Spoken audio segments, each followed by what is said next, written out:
L'an prochain, le Royal Club liégeois évoluera-t-il en 2e ou 3e division? Impossible à l'heure actuelle de répondre à la question. Une chose est cependant certaine, sauf fusion avec Seraing ou le Standard, fort improbable, il n'évoluera plus en première division. Dès lors, que peut-il arriver?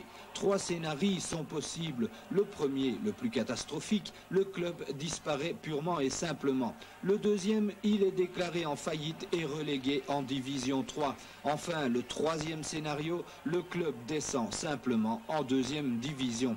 C'est ce troisième scénario qui semble le plus plausible actuellement.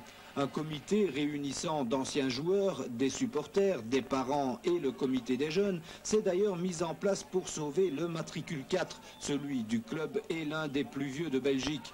Ce comité aurait créé une société anonyme et ouvert un compte bancaire sur lequel des sympathisants des Rouges et Bleus auraient déjà versé des dons.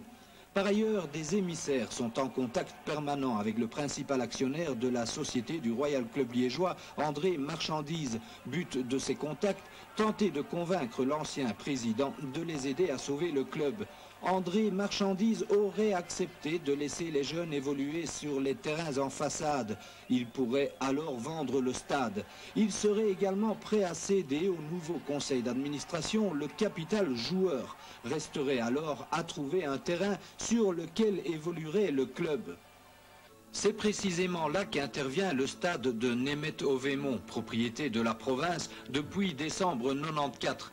Selon le comité matricule 4 qui a rencontré les autorités provinciales, avec un minimum de frais aux installations, il n'y aurait par rapport à la fédération aucun inconvénient à ce que le club évolue à Németh. La province ne serait pas totalement opposée à cette solution, tout comme le locataire actuel des installations, le Royal Football Club liégeois Athlétisme. Par ailleurs, il semble que la région wallonne soit également prête à soutenir cette solution. Le comité matricule 4 doit d'ailleurs rencontrer le ministre-président Robert Collignon mardi prochain à 17 h.